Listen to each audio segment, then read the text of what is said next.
Hey y'all, it's Nikki. I have to tell you about Tecovas boots. I finally have a pair and they're handmade, high quality, stylish, and comfortable. I even got them customized with leather stamping. The folks at Tecovas will help you find just the right pair. So swing by for yours at the Tecovas flagship on South Congress or their store at the Domain. Plus, good news, they just opened a new store in Georgetown at 709 Main Street for those of y'all that live a little further north. So come shop with me at Tecovas. That's TECOVAS.com. Don't go gently, y'all. Today on CityCast Austin, nature can be healing, at least for some of y'all.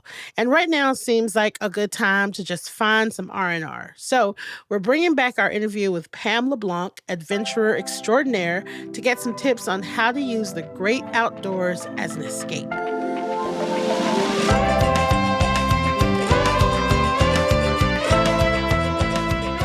It's Thursday, November 7th. I'm Nikki Devon, and this is what Austin's talking about.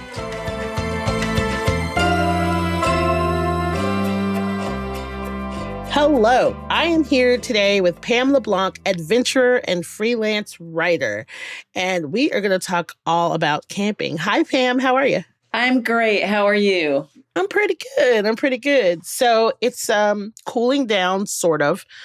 And I know that it's camping time. I am not a camping enthusiast. Oh, Nikki, you are missing out. But, I grew up camping. My dad was in a motorcycle club. And so a part of us going to motorcycle rallies was camping. So I grew up camping. It was lovely and wonderful. It's some of my favorite memories, but it was just like, yeah, we're also outside. And then I used to do a thing in Austin called Burning Flipside as an adult, which is like Texas's version of Burning Man. Okay. Also, and that's where I found out about glamping. Okay. Which is more my speed. Yeah. So I hear that the weather is about to be perfect for camping in Central Texas. Now is the season for sure. Yeah. Yeah. So what makes fall so good? Like why fall? Okay, well, we've just survived the burning hot summer and everybody is excited about that. So to get outside when the temperatures start to cool down, oh my gosh, it's heaven. And also, I mean, things are pretty this time of year. We've gotten a little bit of rain maybe, or hopefully we'll get some. In certain parts of Texas, like Garner State Park and Lost Maples, the trees might be turning. We have a little bit of fall color here, so you'll see a blanket of red, orange, or yellow. So all these things, but especially the break in the heat, make it the perfect time to pull your tent out and go outside. So I mentioned earlier, glamping is more my speed, right? And I was lucky enough as an adult to have friends that was like, you'll like it. Here are all of the things that you need to be comfortable. So, but I feel like there are more people maybe that we think that just, they've never been camping. They feel like it's too much of a hassle or whatever, or they feel like it's not something we can do in Texas. Sure. There's a lot to know about it. First of all, before they think about what should they know? Okay, well, you have to know that you're going to be outside in the great outdoors. There may or may not be a flushing toilet nearby. You're going to have to bring your own mobile house, which would be, either a tent that you'll have to know how to put up yourself, or you can do a little bit easier and rent a cabin at a state park, or you might have a camper van or a recreational vehicle of some sort. But I love just basic camping in a tent.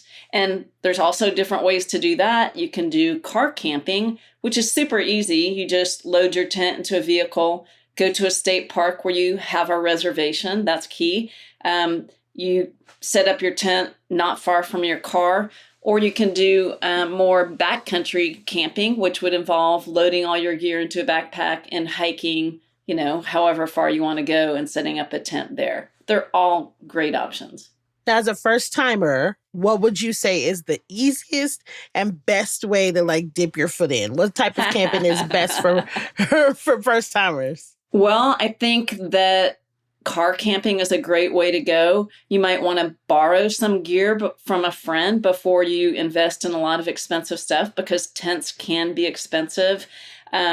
If you're really a little bit nervous about being outside, some of the state parks offer screen shelters, which are kind of like the gateway drug into camping, I would say. You don't Ooh. have to, it's like a screen shelter with no cot or bed or anything inside, but it's a place where you can set up, a sleeping bag or a cot, and you don't have to worry about if you're worried about snakes or bugs or raccoons attacking in the middle of the night. You don't have to worry about that.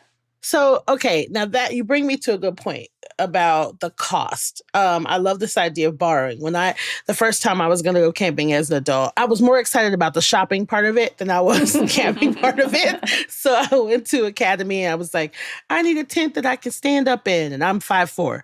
And the very nice person at Academy talked me into buying a 10-person tent. And I was like, this is great. Well, that's hard to set up. I know. I showed up at the campsite and everybody was like, why? Why do you have this gigantic tent? Yeah. So let's talk about price.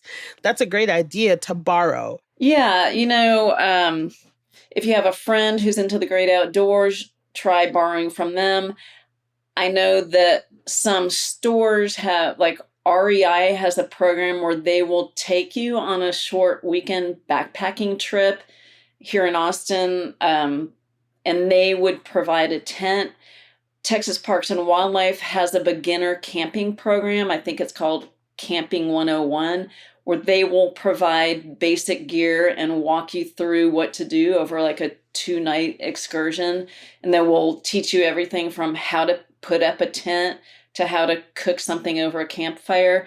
And that's a minimal investment. You're not buying all the gear. Well, one of the things that makes a tent expensive, or some of the other gear that you might need expensive, is the weight of it. So if you want a lightweight tent that you can carry in the backcountry, it's going to cost more than that 10-person heavy tent that you bought from Academy. So that's where things get high dollar, is the shaving every ounce off part. I'm curious, does the Austin camping ban apply to city parks too? Or are there city parks that people can just like pop up at camp and spend the night? There is an Austin park. It's called Emma Long Metropolitan Park out on Lake Austin off City Park Road. And they have a campground and you can get a permit to camp there, make a reservation in advance. There's a lot of parks in the Austin area, including McKinney Falls State Park, which is a state park, and they have a wonderful campground there, and it's so close to downtown Austin. So those are two places that are really close to town that allow people to set up tents and camp overnight. And so what about state parks? You also mentioned state parks. What are some of your favorite state parks to camp in? Yeah, there are so many great state parks. I love Colorado Bend State Park, which is near Lampasas, which is, I don't know, maybe an 1.5, 2-hour drive from here. It's along the river. It's got a beautiful waterfall that you can hike to.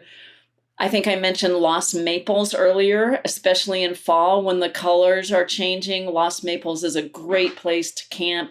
You can do backcountry camping there, so you could hike up a ridgeline and set up your tent out in the middle of nowhere, and all you see are stars. There's no cars or houses or people. Those are two that are high on my list. Enchanted Rock State Park, which is also a little bit more than an hour. Love Enchanted Rock. I love Enchanted Rock. Yeah. Yeah. And, they have a car camping area at that you can drive your vehicle to. But if you're feeling a little more adventurous, there's I think it's a 2 or 3 mile loop that goes to the other side of the giant granite dome, and there are places to camp on the backside too. And I often tell people who are interested in getting into backpacking about that option, because it's a very short hike, relatively speaking, for backpacking, but it's a good introduction. It's a good way to shake out your gear and see if you like it. I love that. Both of my sisters are avid campers. My partner is an avid camper. I seem to be the only one.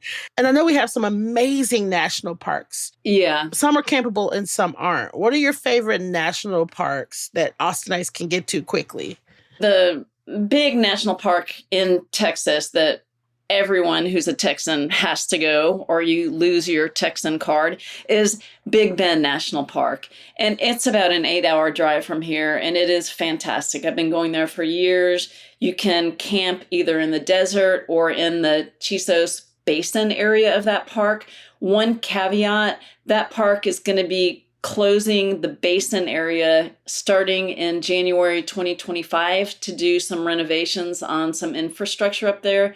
So that part of the park is going to be closed for at least a year or two. But another option, if you like that part of the state, is Big Bend Ranch State Park, which is just west of the national park.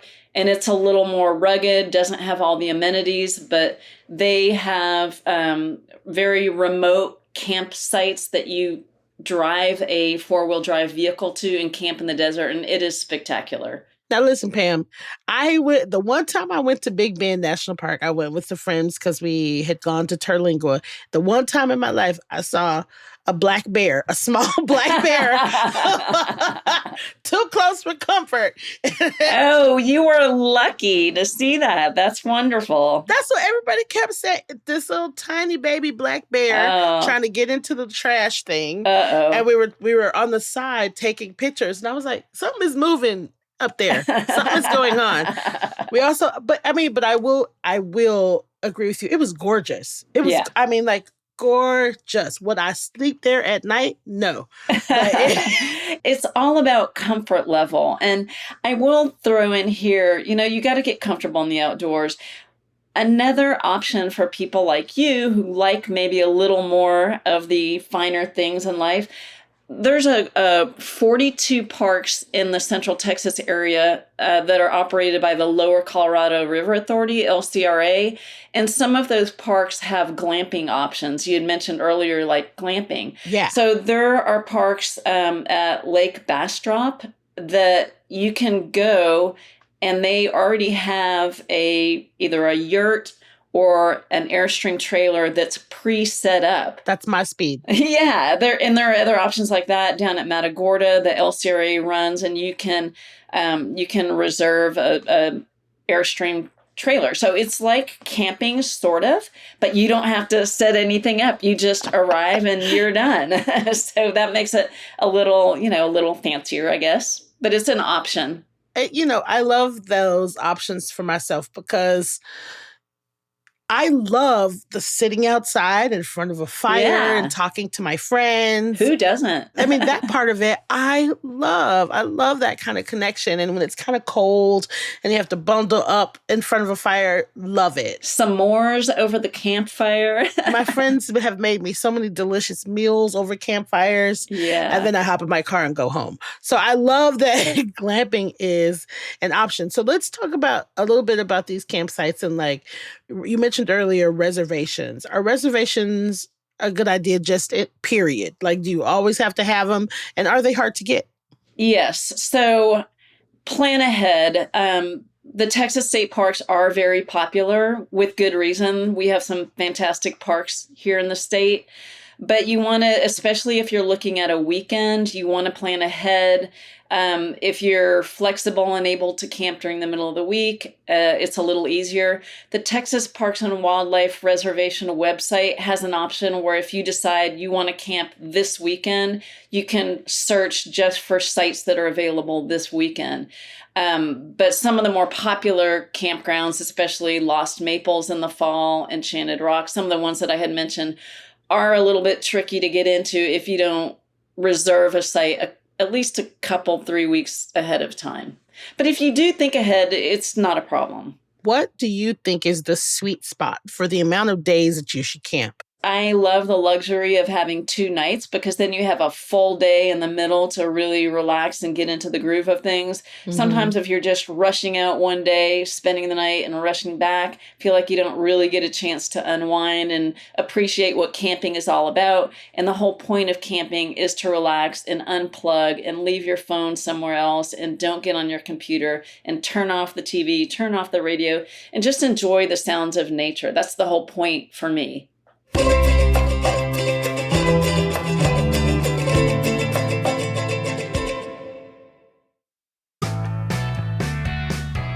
Have you heard about the Better Way to get your blood tested in Austin? Better Way is a new Austin startup that's reimagining blood testing to make it friendly, convenient, and affordable. You might have seen it in the Wall Street Journal, NPR, and Texas Monthly. Now, instead of big vials of blood from your arm, it's a very small sample from your fingertip. It's a great alternative if you have issues with traditional blood draws. You can order for yourself or through your doctor. It's available at local pharmacies like H-E-B, Peoples, and Lake Hills. It's super convenient with evening and weekend times, and prices start just at $15. The samples go to the lab here in Austin, and you get a report sent to your phone in 1 to 2 days with easy-to-understand results. If it's been a while since your last blood test, or you just want to check in on your health, get 20% off of your first order with code CITY@betterway.com. That's CITY, C-I-T-Y, at betterway.com.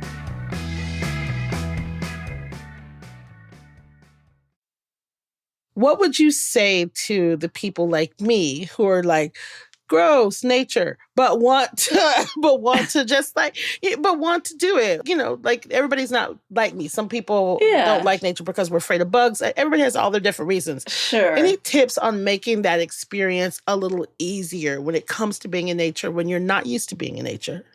Bring a bottle of wine. No, I'm kidding. Yes, yes. I ain't talking about speed. I think it's all about getting used to it and realizing that most of the things that you're going to encounter, think about what it is out there that's making you uncomfortable or nervous. Are you afraid that a spider is going to walk across your arm? Are you afraid that a bear is going to, tear down your tent? If you think logically about what could possibly happen, really, there's not a lot of bad things on that list. A raccoon could come into your camp and steal your package of bacon. I've had that happen before. Or, you might have mosquito bites. Well, get inside your tent and make sure that you zip up the flaps securely. Are you afraid of the dark? Like, why? Think about what it is that's making you nervous, and then try to think logically about the reality of it.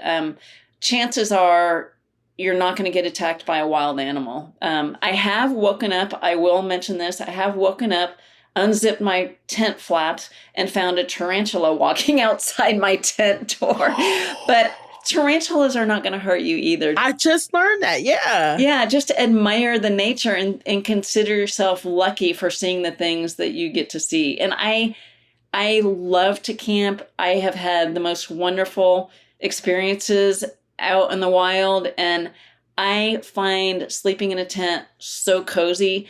Solo camping is another thing that I encourage people to do, and you can sort of ease into that by, booking a spot in a campground so you're not really all alone, but then from there you can build up to maybe hiking back into the backcountry and putting up a tent there. But the thing to me about camping is if you're in a tent, unless you're car camping, it means that you're going someplace that not everybody else can get to. So it's the solitude of it. Like, you are able to get away from all the lights of the city and just listen to the buzz of the insects and, the rustle of the leaves and the wind. And it's just a wonderful way to kind of get in touch with yourself. Do you have a preference between solo camping and camping with friends?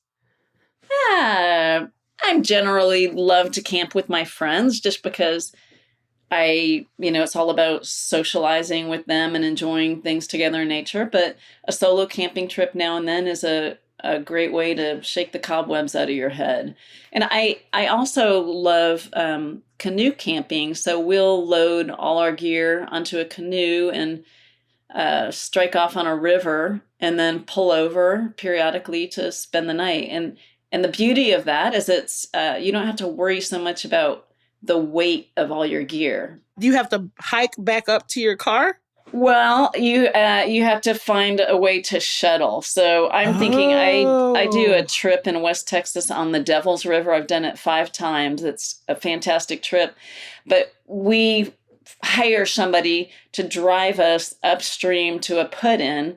They drop us off, and then we spend 4 days paddling back down to their house and get out at their house. Wow. So we're leaving our vehicle there and then paying someone to drop us off. So it does require some logistical coordination or good friends that you can bribe into taking you wherever you need to go.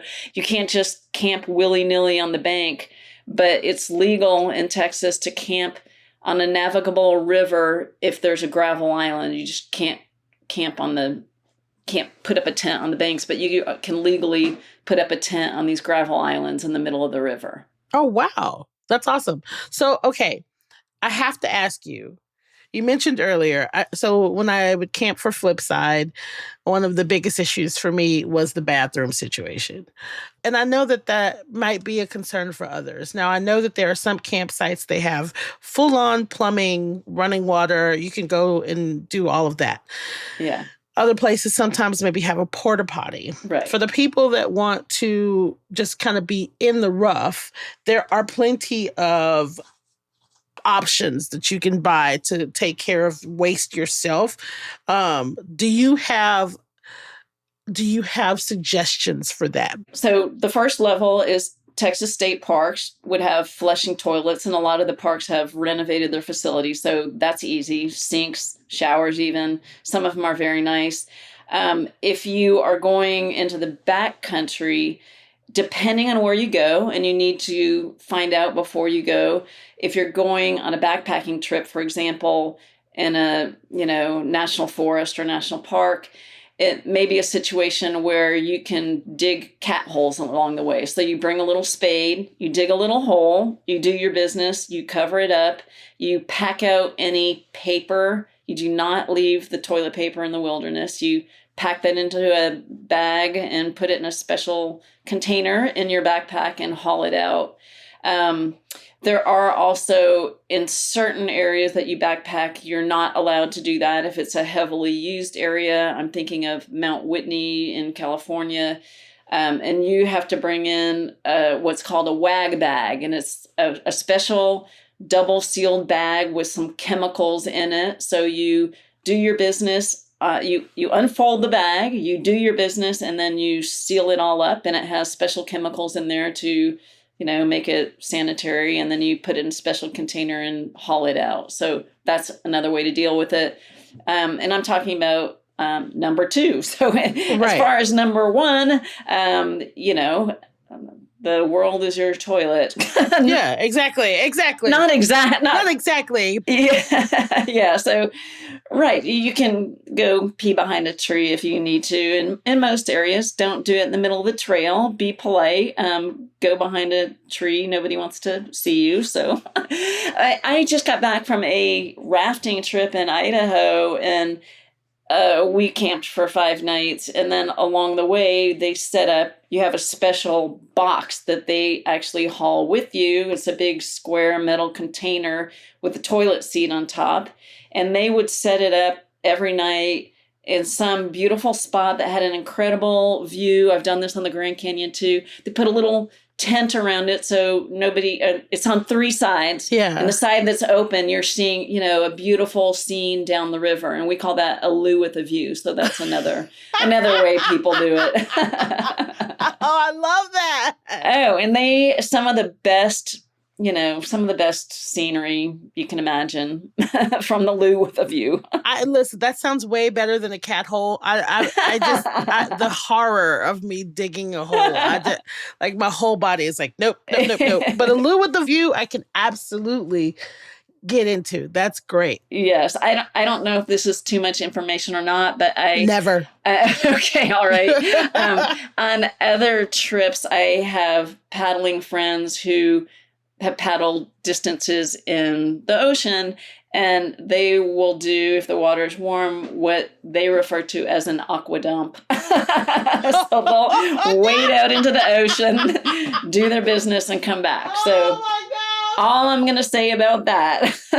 Oh my God, Pam, that's great. You're giving me so many gems today. Cat holes, aqueduct, Lou with the view.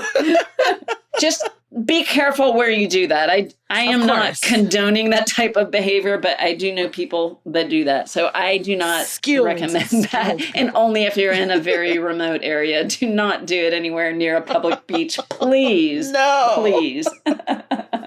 So, okay, speaking of, along the lines of preparation, what should people be prepared for if things go wrong while they're camping or out in nature? What are just some good tips? Because things go wrong sometimes. Sure. Okay. Number one rule is let somebody know where you're going and when you expect to be back. Know the terrain that you're getting into. Places like Big Bend in particular, which get really hot, where there's not a lot of access to water.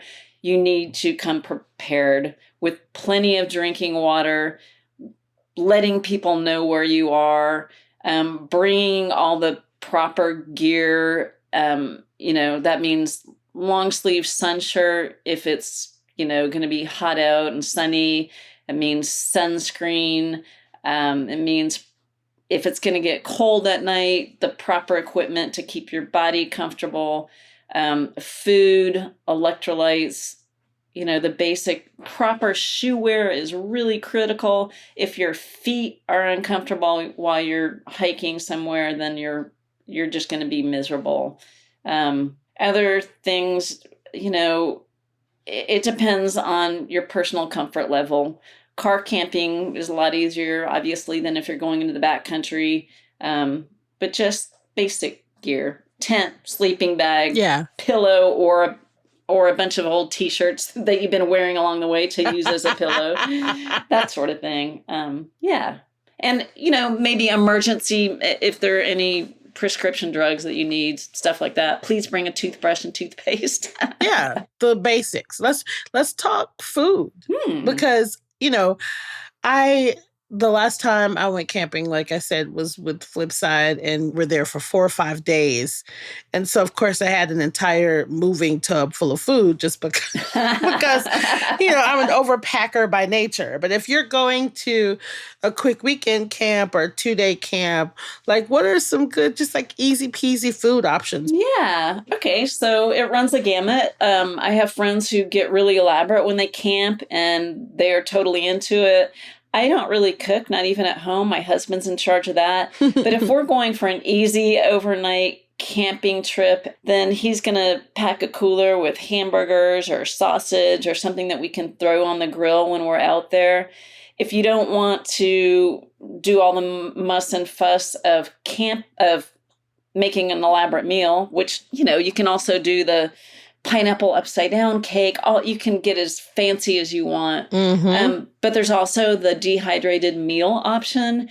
And interestingly, there's a company in Austin. It's called Packet Gourmet. And they make my favorite dehydrated meals. And I just heard about another Texas-based dehydrated meal company called Kettles and Bowls. I haven't tried them yet. Ooh. But they are, it's a step above, some of the other old-fashioned dehydrated meals. You just need to boil water for it. So you can get a tiny little camp stove that's like the size of a cigarette lighter. And then you can boil a container of water on that and add it to a dehydrated meal. But, half the fun for some people is cooking out by the campfire and, hamburgers, steaks, a fish that you've just caught out of the river or lake. But you just got to remember that you have to haul it out there and keep things cold. So yeah, and also leave no trace, like you mentioned earlier. Exactly. Please don't leave your trash. So can you tell us about your all-time worst camping experience in Texas? Because I'm curious about how bad it can get. Because in my head, you mentioned this earlier, you're like, it's not as bad as people think, but I do need a worst case scenario. Okay. I did have one unpleasant night, particularly unpleasant night. I was on the Texas coast, and it was I was following some paddlers who were going up the Texas coast, and we were just camping in ridiculous places along the way. And one night, I can't even remember the area. It was somewhere on the Texas coast, and we just found an abandoned stretch of land along in the inland water channel there. And it was muddy and a storm blew up and I was in my tent and I had to wake up in the middle of the night to pee. And I got outside and I stepped into like 4 inches of mud. I had my cell phone with me because I was doing some work stuff and it got flooded and quit working. There were so many mosquitoes. I thought I was going to die. There was a storm. It was just kind of not a fun experience. But the wonderful nights far exceed the not wonderful nights. Right. This is how I know you're a true adventurer, because it's like, as soon as I'm like mud, there's bears, there's mud, there's rain. I'm just leaving I'm leaving. But I love that stick-to-itiveness. Yeah, it makes you feel alive. It makes the food better. It makes everything better when you're out in the wilderness. On the flip side, what are a few of your favorite memories camping in Texas? Is it hard to even pick? Oh my gosh. I really love camping out at Big Bend National Park and Big Bend Ranch State Park. I've been on some bike packing trips through Big Bend Ranch where we load all our gear onto mountain bikes and then camp along the way. And it's extremely rugged and it's hard and it's tiring and I have to get off and push my bike in different places. But then you get to camp and you're there with your friends and the sun goes down and the stars come out and you can hear coyotes yipping in the background.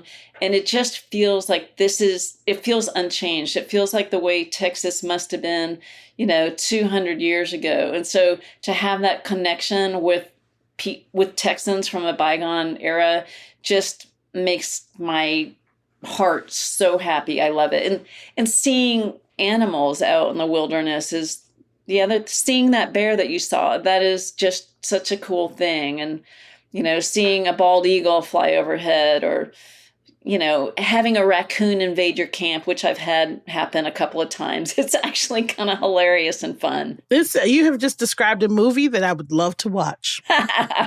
Now, as an adventurer and an Austinite, what is on your bucket list for this fall in Central Texas? What's on your bucket list? Ooh, well, I haven't plotted it all out yet, but I am going to Inks Lake this weekend just because I go there all the time. It's close and I can get to it, camping along that river, and I'm going to Big Bend in November, so I'll do a little bit of camping out there. I love it all, and I even like exploring just the smaller, lesser-known parks that a lot of people don't know about.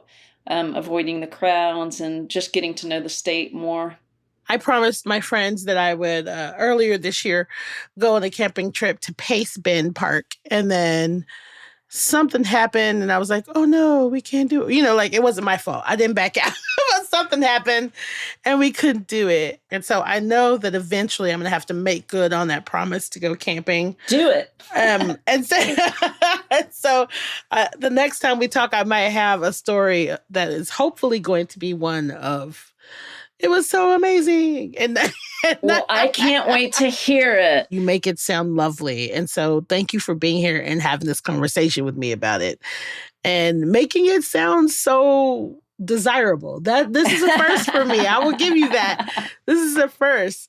Thank you so much for being here, Pam. Well, I'm glad to hear that. Yeah, this was really fun. And I look forward to hearing about your first super fun camping trip. I know it's going to happen. It's going to happen. Okay. All right. Well, we'll see you next time. Bye, Pam. Bye. Have a good day.